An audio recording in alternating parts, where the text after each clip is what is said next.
এক ছেলে আবার দেখলাম মেসিরে আব্বা ডাকছে। মেসি আব্বা ডাকলে আমি তোর কে? আরে আমি না, আরে আমি তো না। মানে মেসিকে যদি আব্বা ডাকে তাহলে ওর যে বাপ আছে ও তো বলবে তাহলে আমি তোর কে? মেসি যদি তোর আব্বা হয়, ওই তার কথা কইলাম। আমি বলি আমি আবার ওর বাপ হবো কেন? কথা কয় না কেন? কথা বলে না, ঠিক কিনা? মেসি যদি তোর আব্বা হয় তাহলে তোর যে জন্ম দিয়েছে সে আবার কে? তুমি কি জানোস নাকি? কথা বলে না কেন?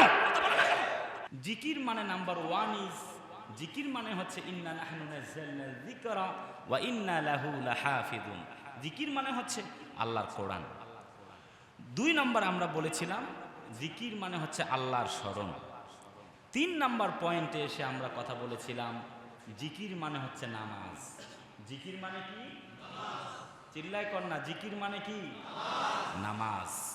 আমরা এই পয়েন্টে এসে আরো 2টা পয়েন্ট বাড়িয়েছিলাম, কিন্তু নামাজের এই পয়েন্টটাতে একটু ব্যাখ্যা দিয়েই আমরা 6 নম্বর পয়েন্ট থেকে শুরু করব ইনশা। জোরে বলি ইনশা। আল্লাহ পাক বলেন ইন্নাস সালাতা কানাত আলাল মুমিনিনা কিতাবাম মাওকুতা। বিশ্ববাসীর জন্য, যারা মুমিন মুত্তাকি তাদের জন্য নামাজের একটি নির্ধারিত সময় আল্লাহ রাব্বুল আলামিন নির্ধারিত করে দিয়েছেন। সুবহানাল্লাহ জোরে বলেন। বান্দাকে আল্লাহ তাআলা কোন সময় নামাজ পড়তে হবে, কেন পড়তে হবে, কার জন্য পড়তে হবে সব বলেছেন। বান্দা কার জন্য পড়ে বা পড়তে পারে সেটাও কোরআনে আছে। কোরআনে আল্লাহ পাক বলেন আল্লাযীনা হুম আন সালাতিহিম সাহুন আল্লাযীনা হুম ইরাউন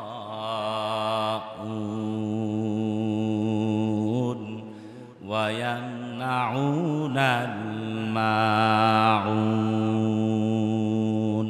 মানুষের মাঝে এমন কিছু মানুষও আছে যারা মানুষকে দেখানোর জন্য নামাজ আদায় করে। আছে না নাই? কথা বলে না, আছে না নাই? সেই জন্য আল্লাহ পাক সূরা মুমিনুনে কি বলেছেন?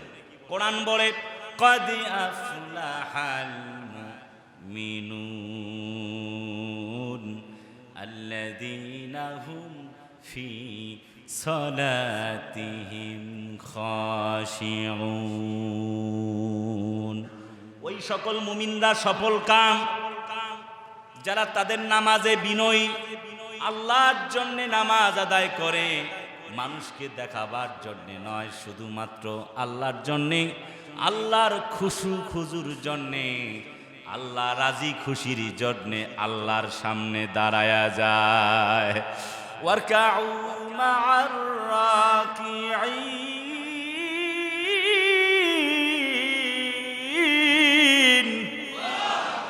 আল্লাহ বলেন রুকুকারীদের সাথে তুমি রুকু করো। আল্লাযীনা ইয়াযকুরুনাল্লাহা কিয়ামা। জোরে বলি আল্লাহু আকবার। আল্লাহ বলে দাঁড়াও, বসো, আর যেমন অবস্থায় থাকো না কেন, একমাত্র গোলামি হবে তোমার আল্লাহ। গোলামিটা হবে কার? আল্লাহ পাকের। সেটি নামাজের মাধ্যমেই গোলামিটা প্রকাশ করা যায়। বান্দা যখন আল্লাহু আকবার, আল্লাহ বড়, যখন রুকুতে যায় কোন পৃথিবীর মানুষের সামনে, যখন মানুষ মাথা নিচু করে, তখন ওই এমপি, মন্ত্রী, চেয়ারম্যান খুশি হয়ে যায়। একটু বলুন না প্লিজ, রেসপন্স মি, যায় না? খুশি হয়ে যায়। আল্লাহর সামনে আপনি রুকু করছেন, এরপরে মানুষকে তো সেজদা দেওয়া জায়েজ নাই, কেবলই লা ইয়াসজুদু ইল্লাল্লাহ, আল্লাহকে সেজদা দিচ্ছেন, তখন অবস্থাটা কেমন হতে পারে? কথা কয় না। সেজদা, আপনার কপালটা সবচেয়ে দামি, আপনার যে অঙ্গ প্রত্যঙ্গ, আপনি মাটিতে নুয়ে আল্লাহর কদমে দিয়েছেন, যে বলছেন আল্লাহ তুমি ছাড়া আমার আর কেউ নাই। আল্লাহ খুশি হবে না? আরে বলেন না, খুশি হবে না? সেই জন্য হযরত মুসা নবীর জামানায় একজন মহিলা আসলেন, ডুকরে কাঁদলেন আর বললেন, হে আল্লাহর নবী মুসা, আমি তো আমার সন্তানকে হত্যা করেছি। শুধু হত্যা নয়, আমি জেনা করার পরে একটি সন্তানের জন্ম দিয়েছি। তারপরে আমার মনে হলো সন্তানটাকে আমি হত্যা করি, কারণ এই অবৈধ যারও সন্তানটা দুনিয়ায় থাকবে তা হতে পারে না। তিনি বললেন, আমি এমন ভাবনা ভেবে সন্তানটিকে হত্যা করলাম। অতঃপর মুসা নবীর কাছে চলে গেলাম, বললাম, আল্লাহ নবী মুসা, বলো তো দেখি আল্লাহর কাছে আমার ক্ষমা আছে নাকি? হযরত মুসা নবী বলেন, তুমি দূর হয়ে যাও, আল্লাহর কাছে তোমার কোনো ক্ষমা নেই। হযরতি জিবরিল আমিন তৎক্ষণাৎ নাজিল হয়ে গেলেন, বললেন, ইয়া আখি জিবরাইল উনজুর, বলো তো দেখি। হযরত জিবরাইল হযরতি মুসা নবীর কাছে যখন আসলেন, বললেন, ও হে আল্লাহর নবী মুসা, আজকে আপনি যে ফতোয়া দিয়েছেন এই ফতোয়া আল্লাহর দরবারে কবুল হয়ে যায় নাই। হযরত মুসা নবী বললেন, ইয়া আখি জিবরাইল উনজুর, তাহলে তুমি তাকাও এই মহিলার দিকে। মহিলা জেনা করেছে, অতঃপর হত্যা করেছে তার সন্তানকে। এত বড় অপরাধ করার পরও তার ক্ষমা হবে, আমার ফতোয়া কেন ভুল হয়ে গেল একটু আমারে বুঝায়া বলো। হযরতি জিবরিল আমিন বললেন, এই মহিলা চাইতে অপরাধী সে বেশি বড় যে আল্লাহর নামাজ ছেড়ে দিয়েছে। হযরত মুসা নবী সিজদায় পড়ে গেলেন, বললেন, ইয়া আখি জিবরিল, হে আমার ভাই জিবরিল, তাহলে তুমি আমাকে দয়া করে বলো আমার উম্মতদেরকে আমি কোন আমলের কথা বলবো। হযরত জিবরাইল আমিন বলেন, মহিলার ফতোয়ার আগে তোমাকে আমি একটি কথা পরামর্শ দিচ্ছি, তোমার উম্মতদেরকে বলো তারা যেন আল্লাহর সামনে তাদের রুকু করে এবং সেজদা করে। হযরতি মুসা নবী বললেন, তাহলে কি হবে? আল্লাহ রাব্বুল আলামিন বলেন, বান্দা যখন পাহাড় সমতুল্য গুনাহ করবার পরও আল্লাহকে যখন সেজদা দেয়, আল্লাহ রাব্বুল আলামিন বান্দার সকল গুনাহ খাতাগুলি করে মাফ করে দেন। আল্লাহু আকবার ওয়ালিল্লাহিল হামদু, বিসমিল্লাহির রহমানির রহিম। ওয়ারকাউ মা'আর রাকিঈন।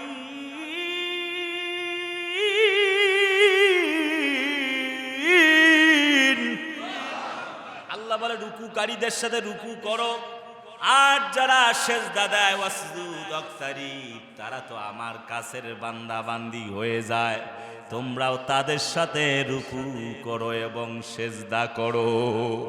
বান্দা যখন আমার কুদরতি পায়ে সেজদা দেয়, আমি তখন আল্লাহ রাব্বুল আলামিন তার জীবনের সকল গুনাহ খাতা মাফ করে দেই। হযরত মুসা নবী বললেন, ইয়া আখি জিবরিল, তাহলে তুমি বলো, নামাজ না পড়া কি মানুষ হত্যা করার চাইতেও বড় অপরাধ নাকি? হযরত জিবরিল আমিন বললেন, হে আমার ভাই মুসা, নামাজ না পড়া, জিনা করা এবং মানুষ হত্যা করার চাইতেও বড় অপরাধ। আকিমুস সালাতা ওয়া আতুজ যাকাতা ওয়ারকাউ মা'আর রাকিঈন।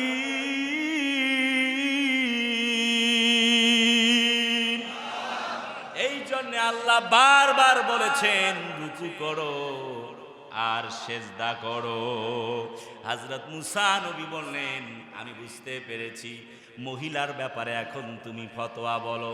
হযরত মুসা নবীকে জিবরিল বলেন, মহিলাকে ঘোষণা করো, যেহেতু সে আল্লাহর জন্য তওবা করেছেন, আল্লাহ রাব্বুল আলামিন তারে মাফ করে দিয়েছেন। জোরে বলুন না সুবহানাল্লাহ। বলে তার প্রমাণ কি? বলে তার প্রমাণ হচ্ছে আল্লাহ রাব্বে কারীম হচ্ছেন গফুর এবং তিনি গফফার। হযরত দাউদ নবীর জামানায় একজন মহিলা আসলেন, ডুকরে কাঁদলেন। তিনি বললেন, আমি তো আমার সন্তানকে হত্যা করে ফেলেছি জেনার অপরাধে। আমি বেড়াতে গিয়েছিলাম, একটি পুরুষ আমাকে আমার সঙ্গে জোর করে মেলামেশা করবার পরে সন্তান জন্ম দিয়েছি, অতঃপর তারে হত্যা করেছি। হযরত দাউদ নবী বলেন, ক্বালা ইন্নী আহাবাবতু হুব্বাল খায়রি আন যিকরি রাব্বি হাত্তা ইয়াতাওয়ারাত বিল হিজাব। তুমি তো তোমার প্রতিপালকের জিকিরের শরণার্থে আমার কাছে এসেছো, তুমি কি নামাজ পড়ো নাকি? মহিলা ডুকরে কেঁদেন আর বললেন, তিনি বললেন, আমি তো আল্লাহকে সব চাইতে বেশি ভালোবাসি এবং আমি আল্লাহর জন্য জিকির করি এবং নামাজ আদায় করি। হযরত দাউদ নবী বললেন, আল্লাহ রাব্বুল আলামিন চাইলে তোমাকে মাফ করে দিতে পারেন। হযরত মুসা নবী বললেন, ভাই আখি জিবরিল, বলো তাহলে আল্লাহ মহিলাকে ক্ষমা করেছেন নাকি? হযরত জিবরিল আমিন বলেন, আল্লাহ মহিলার জীবনের সমস্ত গোনাহ খাতাগুলিকে মাফ করে দিয়েছেন। জোরে বলি সুবহানাল্লাহ। হযরত মুসা নবী তিনি বললেন, ঠিক আছে, আমি আজ থেকে সেজদাকারী এবং রুকুকারী হব। কিন্তু অনেক মানুষ সেজদা করতে চায় না, তো অমুক বাবা আমারে পার করে লইয়ে যাইব গা। আরে কথা বলে না কেন? আরে পাগলা বাবার মুড়ি দামি, বড় গুনাহগার, বাবা যদি দয়া করে অমনে হব পার বাবারে। আরে কথা কয় না। আপনি কোন পীরের মুরিদ, কোন বাবার মুরিদ, কোন দরবারে যান, সেটা আমি বলে আপনার মনে আঘাত দিব না। তবে আপনার বাবায় বড় বিপদে আছে, কথা কয় না। কারণ কোরআন বলে, ইয়াউমা লা ইয়ানফাউ মালুন ওয়ালা বানুন ইল্লা মান আতাল্লাহা বিকলবিন সালিম। জোরে বলি আল্লাহু আকবার। আল্লাহ পাক রব্বে কারীম সুবহানাহু ওয়া তাআলা বলেন, সেদিন কিয়ামতের দিন কোনো কিছুই কাজে আসবে না। কথা বলে, ইয়াউমা ইয়াফিরুল মারউ মিন আখিহি ওয়া উম্মিহি ওয়া আবিহি ওয়া সাহিবাতিহি ওয়া বানিন। সেদিন মা, বাপ, ভাই, বোন, আত্মীয় স্বজন, আব্বা মা যা আছে কেউ কাজে আসবে না। আরে কোরআন ডাইরেক্ট বলছে, কথা বলে না কেন? শুধু কি তাই? সেদিন বলা হবে, ইয়াউমা ইয়াকুমুর রূহু ওয়াল মালাইকাতু সাফফা লা ইয়াতাকাল্লামুনা ইল্লা মান আযিনা লাহুর রাহমানু ওয়া ক্বালা সাওয়াবা। জোরে বলি আল্লাহু আকবার। সেদিন আপনাদের ইমাম সাহেব হুজুরও কথা বলার সাহস পাবে না। বোঝে নাই কথা?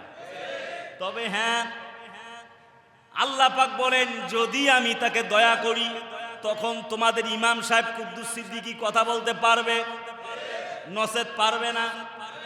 সর্বোচ্চ এতটুকুন করতে পারে, রব্বে কারীম এই মানুষটা সহ একসঙ্গে রোজা রেখেছি, নামাজ পড়েছি, দেখা হয়েছে সবে বরাতে, সবে কদরে, জুমায়, 5 ওয়াক্ত নামাজে দেখা হয়েছে, মানুষটারে আমি চিনি, আল্লাহর জন্য নামাজ আদায় করেছে, আমল নামা ওজন দেওয়া হবে। আল্লাহ রাব্বে কারীমের যদি দয়া হয়ে যায়, আল্লাহ রাব্বুল আলামিন একটা ভালো কাজের কারণে, তাফসিরে বাইজাবির বর্ণনা, ওয়া উলুল ইলমি কায়েমান বিল কিসত, যদি আল্লাহ চান আল্লাহ তারে মাফ করে দিতে পারে। আমার কলিজার টুকরা আপনজনেরা, কিন্তু বর্তমান যুগে ইয়াতি আলা নাসি জামানুন লা ইয়াবকা মিনাল ইসলামি ইল্লা ইসমুহু। বর্তমান যুগে ইসলামের নাম আছে, ইসলামের কাম নাই। আরে কথা বলো না কেন? এরপরে ওয়ালা মিনাল কুরআন ইল্লা রাসমুহু, কোরআন শরীফের অক্ষর আছে, বাস্তবায়ন নাই। তার মানে কথা হচ্ছে, চোর যদি চুরি করে হাত কেটে দাও, আসারিকু আসারিকাতু ফাকতাউ আইদিয়াহুমা জাযাআন বিমা কাসাবা নাকালাম মিনাল্লাহ। চোর চুরি করছে, হাত কেটে দাও, হাত কাটা হয়। আরে কথা বলেন না কেন? বাংলাদেশি কারো হাত কাটা হয়েছে, তার মানে বাংলাদেশে একটা চোর নাই। কথা কয় না। রিক্সা চালক, ভ্যান চালক, ছোট ছোট ছেঁচড়া চোরকে গাছের সঙ্গে বেঁধে পেটন দেওয়া হয়, একদম জনসম্মুখে গণপেটনি। আর যারা কলমের খোসায় লক্ষ লক্ষ কোটি কোটি টাকা জনগণদের মাইরা দেয়, তাদেরকে সালাম এবং সেলুট দেওয়া হয়, সালামালাইকুম সালামালাইকুম সালামালাইকুম। কথা বলে না কেন? কিন্তু আল্লাহর কোরআনের বিধান, আল্লাহর কোরআনের আইন যদি থাকতো, চোর চুরি করছে হাত কেটে দাও, আল্লাহর কসম, আল্লাহর কসম, ছেঁচড়া চোরের আগে শিক্ষিত শয়তানগুলির হাত সবার আগে কাটা হয়ে যেত। কিন্তু আল্লাহর আইনও নাই, শুধু কোরআনের অক্ষরগুলো আছে, বাস্তবায়ন নাই। কথা বলেন না কেন? মাসাজিদুহুম ইয়াউমাইযিন আমেরা, মসজিদগুলি সুসজ্জিত। আমার বাড়িতে এসি নাই, কথা কয় না। ফ্যান ঘোরে, তাও খটর খটর করে, পানি পড়ে। যারা আমার বাড়ি চেনেন তারা জানেন। আর মসজিদগুলি কি সুন্দর সুসজ্জিত, এসি আছে, ফ্যান আছে, এক একটা লাইটের দাম অনেক বেশি, টাইলস লাগানো। কথা কয় না? চমৎকার। তার মানে হচ্ছে মাসাজিদুহুম আমেরাতুন, মসজিদগুলি হবে পাকা, আর মুসল্লিগুলার ঈমান হবে কাঁচা। কথা বলছি মিছে কথা? মিছে কথা? ও আচ্ছা আচ্ছা। শুধু কি তাই নাকি? উলামাউহুম শাররুম মান তাহাতা আদিমিস সামা, আলেমরা হবে সমাজের সবচাইতে নিকৃষ্ট। তাদেরকে মানুষ সম্মান করে, কিন্তু যখন বিচার করে তখন ডাকে মেম্বার ব্যাটারে, চেয়ারম্যান ব্যাটারে, এমপি সাহেবরে, তখন আর হুজুর লাগে না। শুধু হুজুরকে ডাকে একটা বিয়া পড়ার জন্যে, আর মোটামুটি একটু জানাজা দেওয়ার জন্যে, অন্য কামে ডাকে না। কথা বলেন না কেন? কলিজার টুকরা ভাইয়ারা আমার, তার মানে আলেমরা অপমানিত হবে, লাঞ্ছিত হবে, বঞ্চিত হবে, তাদেরকে জেলের মধ্যে ভরানো হবে। সেই জামানা চলতেছে। শুধু কি তাই নাকি? মিন ইনদি রাব্বিহিম খারাজাতিল ফিতনাতু ওয়া ফিহিম তাউদুন, সমাজে এমন পরিস্থিতি হবে, সমাজে ফিতনা চলতেই থাকবে। তার মানে হচ্ছে কোরআন আছে, কোরআনের আইন নাই, মসজিদ পাকা, মুসল্লিদের ঈমান কাঁচা, ইসলাম আছে শুধুমাত্র নামে, কিন্তু কামে নাই, হেদায়েত নাই। কথা বলা যায় না কেন? মসজিদগুলি হবে পাকা, মানুষের ঈমান হবে কাঁচা। এর ব্যাখ্যাটা একটু বলি, বলবো নাকি? একটা মসজিদেও হকের পক্ষে কথা বলা যায় না। কোন ইমাম সাহেব যদি হকের পক্ষে কথা বলে, টেলিফোন কইরা বলে, হুজুর আগামী জুম্মা থেকে আপনার আর আসার দরকার নাই। কথা কয় না? এখানে বলা হয় না, অন্য মসজিদের কথা কইতেছি। কলিজার টুকরা ভাইয়ারা আমার, আল্লাহর কসম করে বলি, যেই মসজিদে হকের পক্ষে সেক্রেটারি, সভাপতি, কেশিয়াররা কথা বলতে দেয় না, আল্লাহর কসম তাদেরকে কিয়ামতের দিন আল্লাহর বিচার কাঠগড়ায় জালেমের কাতারে নাম লেখা হবে।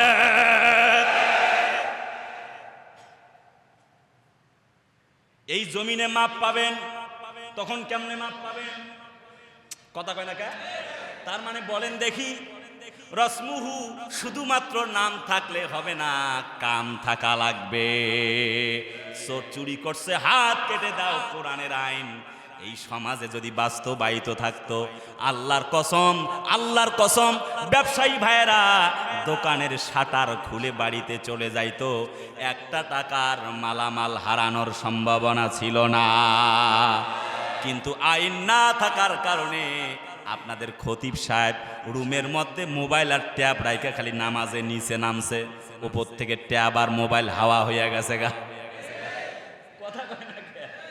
আরে আইন থাকলে ওর বাপের শক্তি নাই, উপরে ওঠে। কথা কয় না? ওর বাপের শক্তি ছিল না, আইন নাই। ইমাম কি আর খতিব কি আর মুয়াজ্জিন কি আর মসজিদের ব্যাটারি কি? মসজিদের ব্যাটারি মানে চুরি যায় না, হয় নাকি? যদি আইন থাকতো চুরি যাইতো? যাইতো না। ভাইয়ারা আমার, ওই যে 42 বাজে কইলাম না যে সময় খুব শত্রুতা করে। একটু খুব মনোযোগ দিয়ে শোনা লাগবে। হাদিসটার একটু ব্যাখ্যা করতেছি, এটা কোরআন না হাদিসের কথা কইতেছি। হুজুরদের সব দোষ। জোরে গেলে কয় হুজুর দাওয়াত পাইছে, আর যদি আস্তে আস্তে যায় কয় শালার হুজুর রে কি খান খাইছে, হাঁটতেই পারে না। আছে না নাই? জোরে গেলেও দোষ, আস্তে গেলেও দোষ। যদি লম্বা পাঞ্জাবি পরি কয় দোকানে আর কাপড় রাখে নাই, হুজুররাই কাপড়ের দামটা বাড়াই দিল। আর যদি খাটো পাঞ্জাবি পরি আর হুজুরটা ভালা না, ছোট একটা খাটো জামা পরছে, ইমানও বোধহয় খাটো।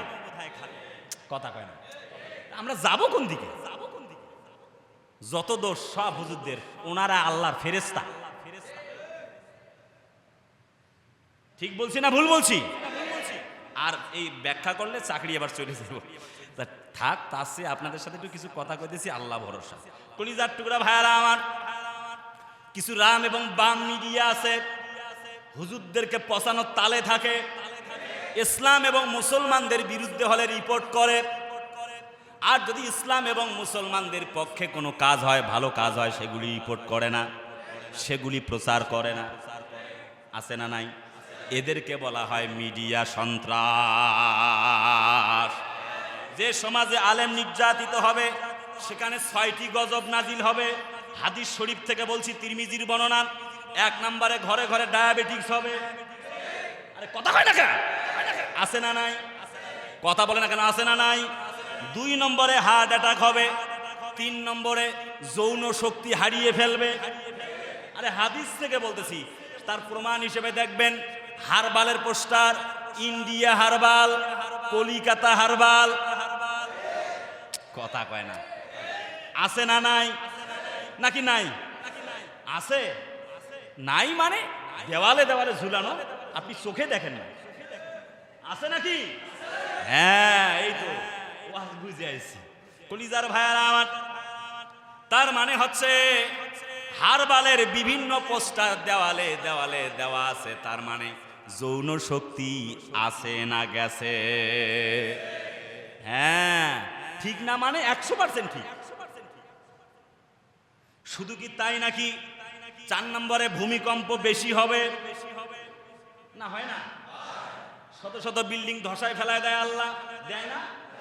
রানা প্লাজা বিএনপি জামাতের লোক একটু ধাক্কা দিয়ে লড়াই ফেলায় দিছিল, তাহলে বাকি বিল্ডিং ফেলাইলো কেডা?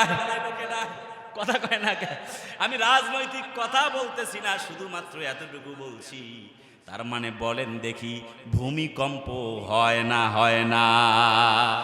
আল্লাহ তাআলা মাঝে মধ্যে একটু লাড়া দিয়ে এই কথা বলতে চায়, বান্দারে আমারে ভুল্লা যাস না, আমি আল্লাহ কিন্তু তোর কাছে আছি।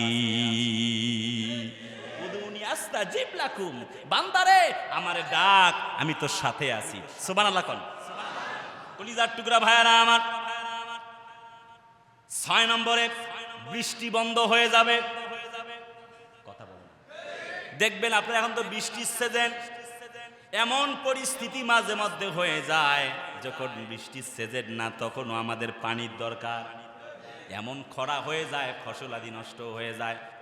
আপনারা শুধু আল্লাহ রহমতে ভাড়া তোলেন আর খান, আপনারা বুঝবেন না। এই ওয়াজ যারা গ্রামের মানুষ তারা জানে, খেলার নাম বাবাজি। যখন বৃষ্টি হয় না, বৃষ্টি প্রার্থনার জন্য সালাতুল ইস্তিসকার নামাজ পড়ে হাত তোলে, কয় আল্লাহ বৃষ্টি দাও, নাইলে মইরা গেলাম গা।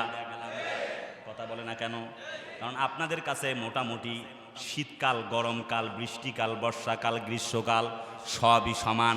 বাড়ির থেকে বের হয়েছেন, মার্কেটে সব বাজার পাওয়া যায়, যা আছে। ছাতা না হইলেও চলে, কিন্তু গ্রামের মানুষ ছাতা ছাড়া মোটামুটি ঘর থেকে বের হইলে আসার সময় আর বাড়ি আসা হইব না।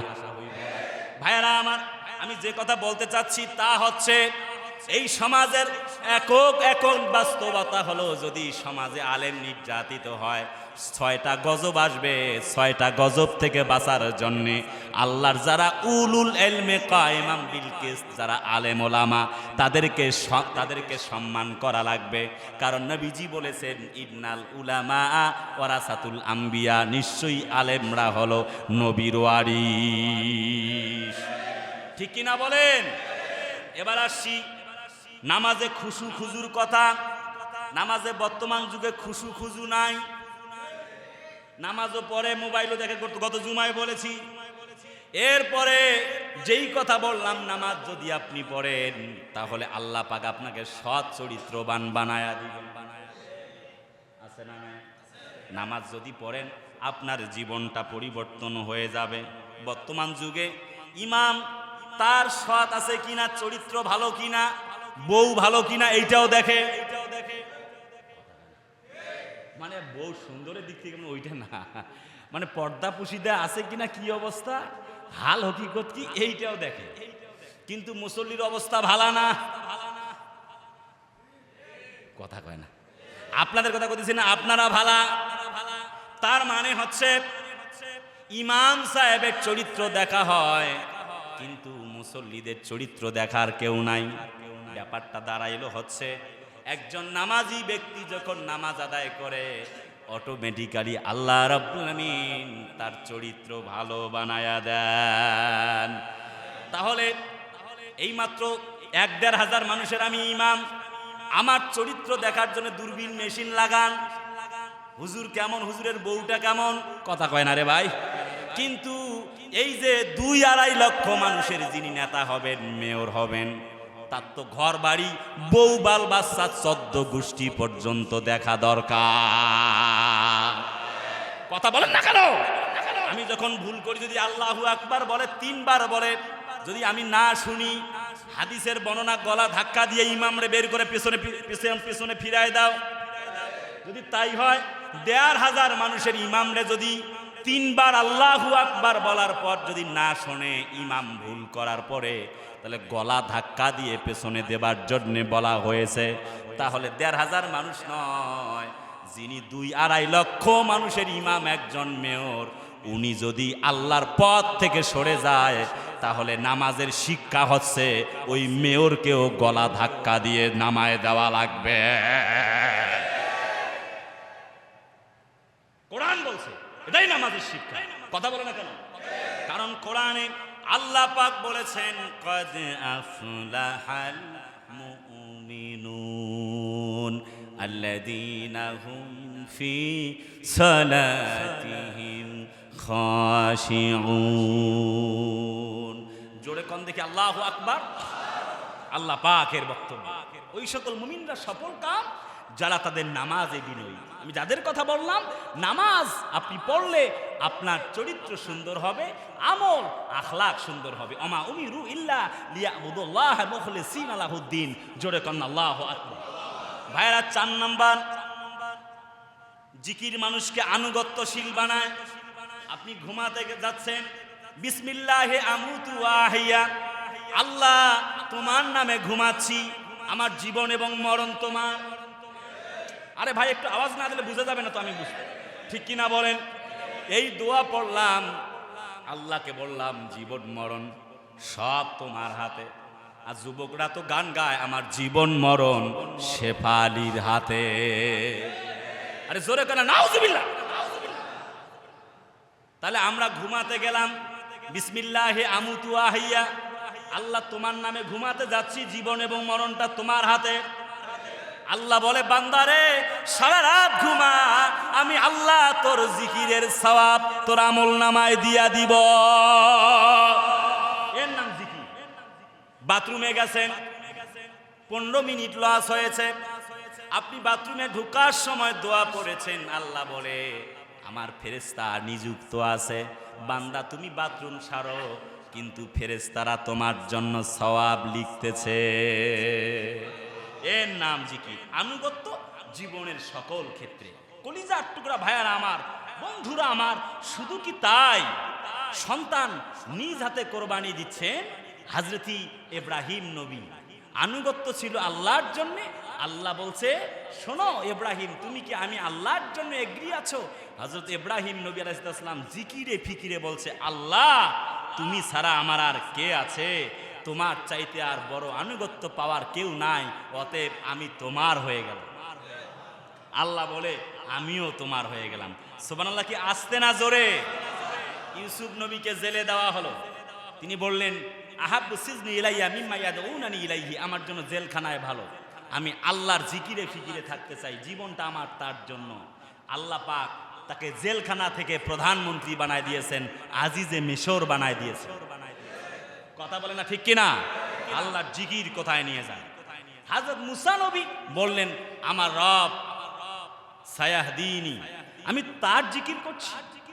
ক্বালা কাল্লা ইন্না মাইয়া রাব্বি সায়াহদিনী, আমার রব আমাকে পথ দেখাবেন, আমি তো তাকেই প্রভু মেনেছি, তাকেই একমাত্র স্মরণ করি। আল্লাহ বলে সামনে সমুদ্র, পেছনে সমুদ্র, চতুর্দিক থেকে সৈন্যবাহিনী, আমি আল্লাহকে স্মরণ করবার কারণে আমি আল্লাহ রাব্বুল আলামিন তাকে মাফ করে দিলাম, তার জন্য রাস্তা বানায়া দিলাম। তার মানে আল্লাহর হুকুম না মেনে ফেলেছিলেন ভুলে, কিন্তু সঙ্গে সঙ্গে যখন ফিরে এসেছেন ইউনুস নবী আল্লাহর জিকির করলেন মাছের পেটের ভেতরে, আল্লাহ তারে একবারে মাফ করে দিলেন। কোরআন বলেন ওয়ামান আ'রাদা আন যিকরি ফাইন্না লাহু মাঈশাতান দানকা, মাঈশাতান দানকা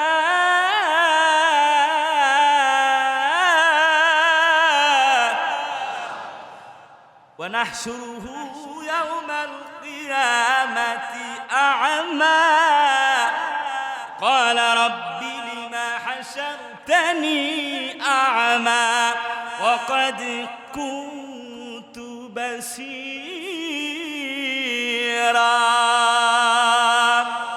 যারা আজ আল্লাহর জিকির করবে না, কোরআন পড়বে না, নামাজ পড়বে না, যাকাত দিবে না, হজ করবে না, এক কথায় বাথরুমে যেতে, বঙ্গভবনে, রান্নাঘরে, রাস্তাঘাটে, মাঠে, জীবনের প্রত্যেকটি ক্ষেত্রে ওয়ানাহশুরুহু ইয়াউমাল কিয়ামাতি আমা, তার মানে ওয়ামান আরাদা আন যিকরি, যে ব্যক্তি আল্লাহর জিকির থেকে দূরে সরে থাকবে, নামাজ রোজা হজ যাকাত কোনো কিছু করবে না, আল্লাহর জন্যে আল্লাহকে ডাকবে না, জীবনের প্রত্যেকটি ক্ষেত্রে আল্লাহকে ভুলে থাকবে। আল্লাহ বলেন ওয়ানাহশুরুহু ইয়াউমাল কিয়ামাতি আমা, আমা মানে হচ্ছে অন্ধ। আল্লাহ তাআলা ওই ব্যক্তিগুলিকে অন্ধ বানায় দিবেন। তারা বলবে রাব্বুল আলামিন আমরা তো দুনিয়ায় চোখে দেখতাম, অন্ধ ছিলাম না। আল্লাহ বলবে আজ তোমাদেরকে অন্ধ বানিয়েছি, তার কারণ হলো তোমরা তো আমি আল্লাহকে ভুলে গিয়েছিলাম। নামাজ পড়ো নাই, রোজা করো নাই, হজ করো নাই, যাকাত দাও নাই, আলেমদেরকে সম্মান করো নাই, আল্লাহর ওলিদেরকে ভালোবাসো নাই, নামাজ পড়ো নাই, আল্লাহর ইলমকে কোরআনকে তুমি মেনে চলো নাই, আজ তোমাদেরকে অন্ধ বানায় দিলাম। কথা বলেন না কেন? ক্বালা রাব্বি লিমা হাশারতানি আ'মা,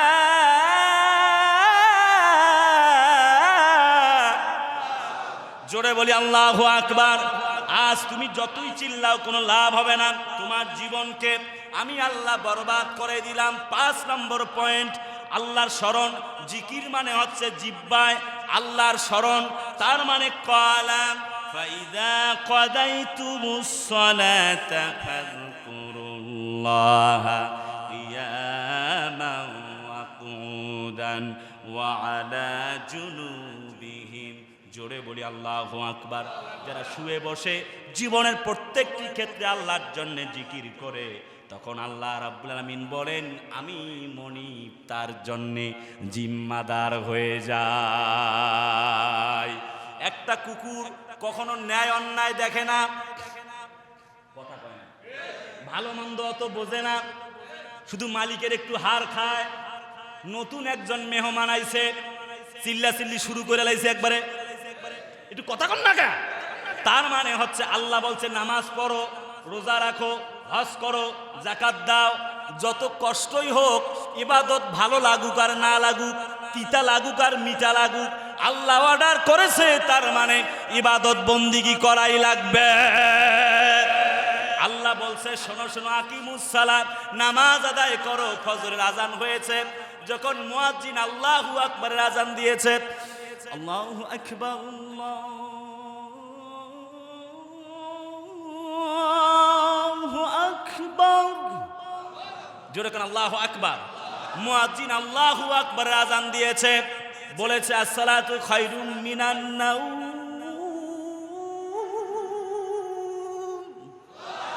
ঘুমের চেয়ে নামাজ উত্তম যখন ডাক দিয়েছে, আর ঘুমাইতে পারবা না, অর্ডারটা আমার। ভালো মন্দ বুঝার দরকার নাই, অর্ডারটা আমার না আল্লাহর। মোল্লায় কয় না, আল্লাহ কয়। আল্লাহ বলে অর্ডারটা আমার, এটাই তোমার জিকির। এখন ঘুম থেকে ওঠো, আরামের ঘুমটা হারাম করো, ল্যাপটপ ফেলায়া দাও, অজু করে ঠান্ডা পানি দিয়ে ইজা কুমতুম ইলা সালাত ফাগসিলু উজুহাকুম।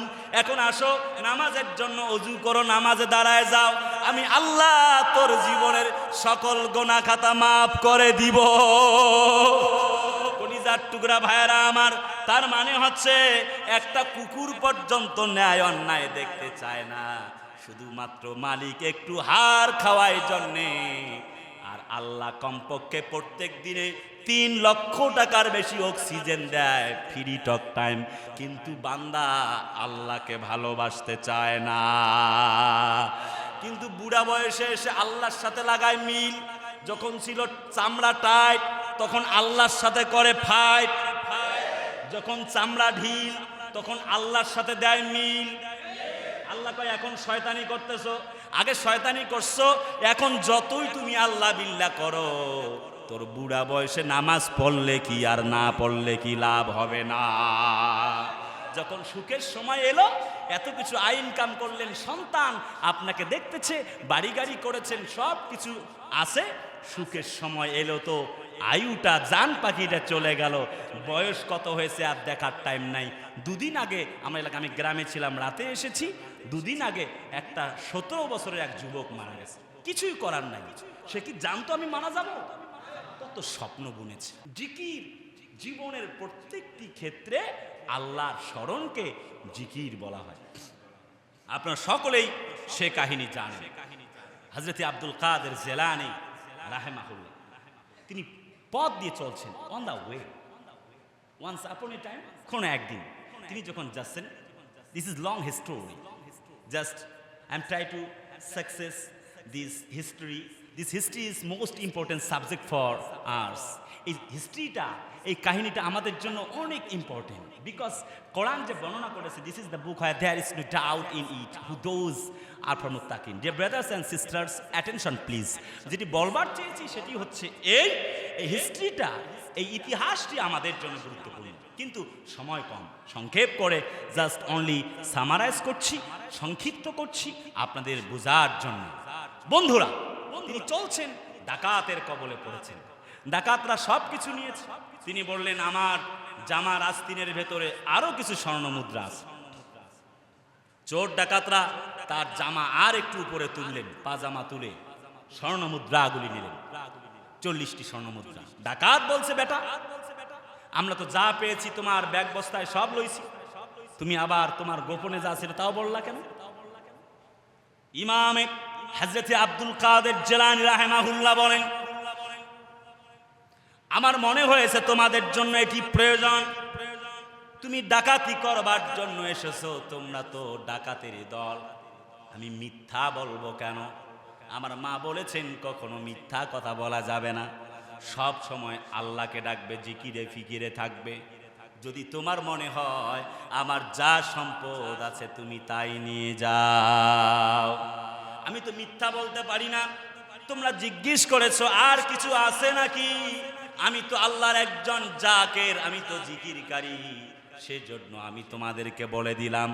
ডাকাতের দল বলল, বুঝতে পেরেছি, তোমার জীবনের অন্তিম মুহূর্তে তুমি যদি মিথ্যা না বলতে পারো, যদি তুমি সত্য বলে আল্লাহর পক্ষে অবস্থান করতে পারো, তবে কথা দিচ্ছি আমরাও তোমার সাথে সত্যবাদী হয়ে ডাকাতি ছেড়ে দিয়ে দিলাম।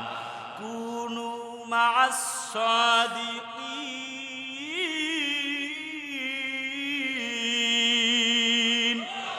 কলিজার টুকরা ভাইয়ারা আমার, এর নাম হচ্ছে ঈমান। এর নাম কি?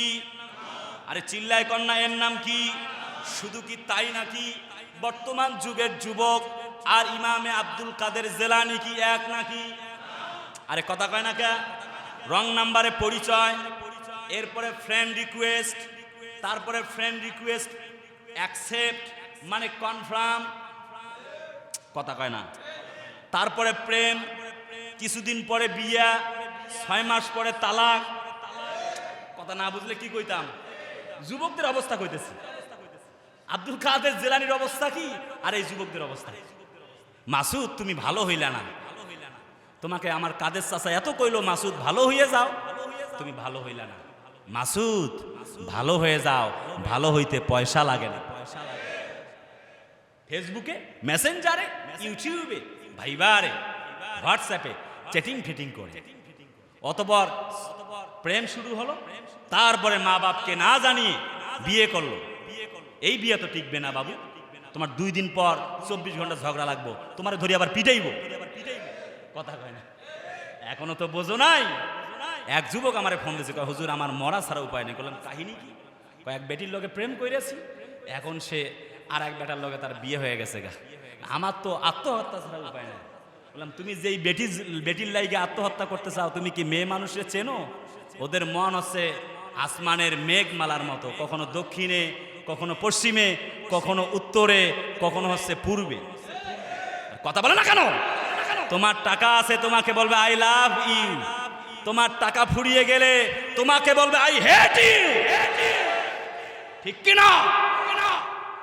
চরম বাস্তবতা, তোমাকে বুঝতে হবে। এই দুনিয়া তুমি এখনো বুঝতে পারো নাই। নারী জাতিকে চিনতে পেরেছে, পৃথিবীতে এমন মানুষের জন্ম হয়নি। তোমাকে আরেকবার বলে যাচ্ছি আমি, নারী জাতিকে চিনতে পেরেছে, পৃথিবীতে এমন পুরুষের জন্ম হয়নি। তোমাকে আর বলবো না, আজকেই বললাম। তুমি মনে রেখো, তোমার বিদ্যা বুদ্ধি তোমার মাস্টার্স পাসকে কবর দিতে পারে এক মেয়ে। কয়েকটা মিনিট লাগবে মাত্র, তোমার 14 গোষ্ঠীকে জেলে ঢুকাই দেবে। অতএব তুমি সাবধান, মেয়েদের কাছে যাইও না। দেখো না পার্কে ঘুরতেছে ওই যে বেটিগুলো, ওই যে মেয়েগুলা, এর 95% 100টার মধ্যে 95টা মেয়ে প্রেম করে বেড়াচ্ছে। এক মেয়েতে কমপক্ষে 8-10টা ছেলেকে নাকের ডগার উপর দিয়ে ঘুরে লইয়া বেড়ায়। তুমি জানো না খবর? তোমাকে বলছে তোমাকেই শুধু ভালোবাসি, my life only just for you, তোমার জন্যই শুধু। নো, মিথ্যা কথা বলতেছে, বোরকা পরে তোমার সাথে কথা কয় না কেন? তুমি ওরা চেনো না তো, চেনো না তো। আমি সব বোরকাওয়ালিকে বলছি না, কিন্তু তুমি চেনো নাই তো, চেনো নাই তো। দেখো না পার্কে গিয়ে আড্ডা দিচ্ছে, হচ্ছে আসল বোরকারা, হচ্ছে নকল বোরকাওয়ালি। আসল বোরকাওয়ালিরা তা করে না। কলিজার ভাইয়ারা, কলিজার টুকরা আপন জনেরা, সময় খুব অল্প সেজন্য বলছি। কলিজার ভাইয়ারা, আমার যে কথা বলছিলাম, ওনার বিন্ত মাছ আগার তারি লাগাও হাত, ভোরে খারাম কে ইব্রাহিম হাজারাত, কমলুতে কমলুতে আলিয়ারা কাফেরা, ফেরাউনের আউলিয়ারা তাহেরা। সুবহানাল্লাহ বলবেন না? লুত নবীর স্ত্রী ছিল কাফের, কথাও কয় না। এত বড় খতিব, ইমাম, লুত নবী সমাজের নেতৃত্ব দেয়, কিন্তু বউ কথা শোনে না। কথা কয় না কে? কিছু করার আছে? কিছুই করার নাই। এত বড় স্বামী ধর্নাঢ্য, আসিয়ার স্ত্রী ফেরাউন তারে নির্যাতন চালায়, কিছু করার আছে? তার মানে হচ্ছে আসিয়ার ঘরে যিনি বসবাস করে তিনি কাফের, আর লুত নবীর ঘরে যিনি বসবাস করে তিনি হচ্ছেন কাফেরা।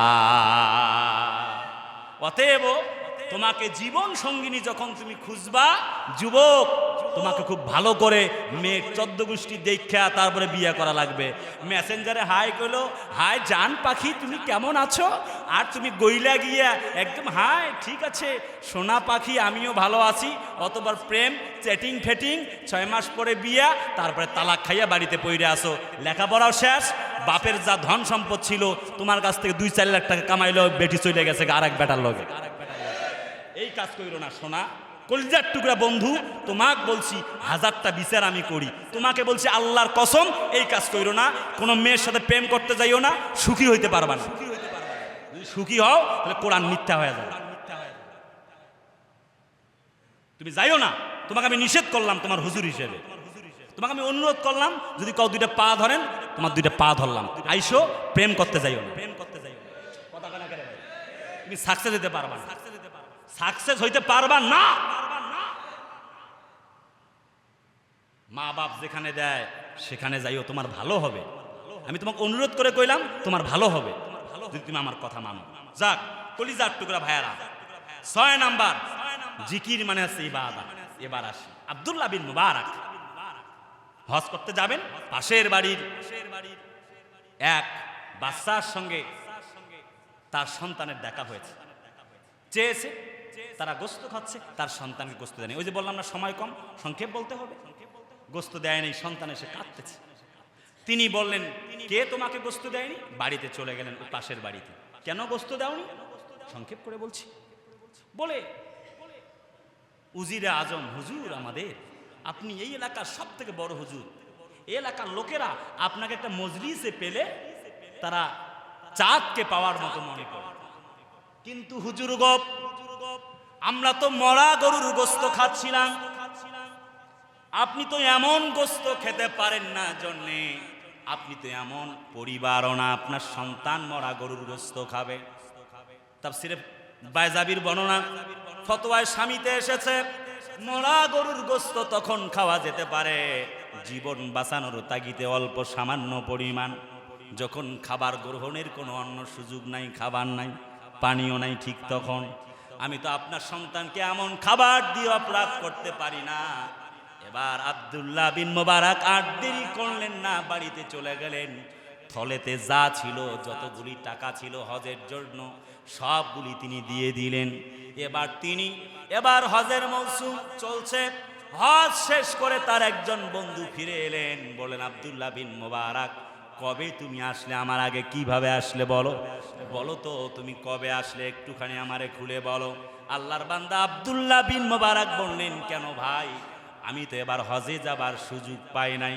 আল্লাহর বান্দা বলেন আমি যখন তাওয়াফ করতে গেলাম আমি দেখতে পাচ্ছি কাবার চতুর্দিক থেকে তুমি আমার সামনে সামনে তাওয়াফ করতেছো। আমি যখন সাফা মারওয়া সাই করছি আমি লক্ষ্য করছি তুমি সাফা মারওয়া সাই করছো। আমি যখন এমনি করে হাজরে আসওয়াদকে চুম্বন করছি আমি লক্ষ্য করছি তুমি আগে চুম্বন করছো। ভাই কেন তুমি আমার সঙ্গে এমন হেড মিথ্যা কথা বলো? রাতের বেলা তিনি ঘুমিয়ে গেলেন, স্বপ্নে আল্লাহ পাক তার সত্যতা জানায় দিলেন, আব্দুল্লাহ বিন মুবারক তোমার বন্ধু ভুল বলে নাই, মিথ্যা বলে নাই, তুমি অন্যের খাবার তার নাই, তার খাবার মুখে পৌঁছিয়ে দেবার কারণে আমি আল্লাহ রাব্বুল আলামিন তোমার হজকে কবুল করে নিয়েছি।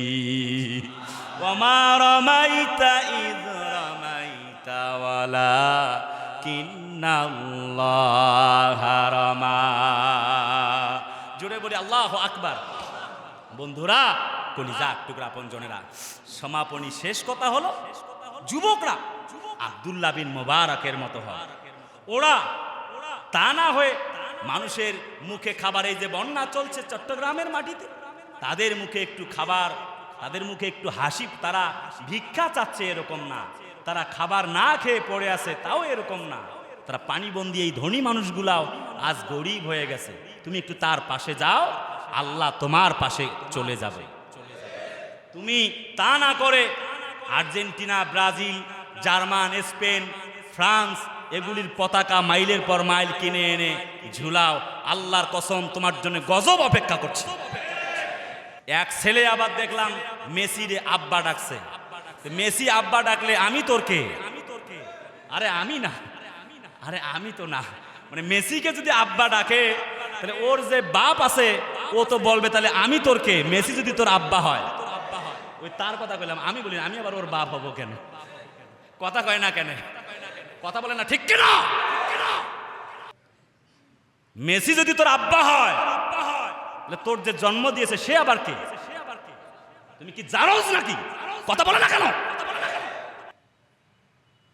এই খেলার জন্য মিশরকে সাপোর্ট করার জন্য সেদিন দেখলাম কুমিল্লা একজনের জায়গায় কোপায়া মাইরা রেছে।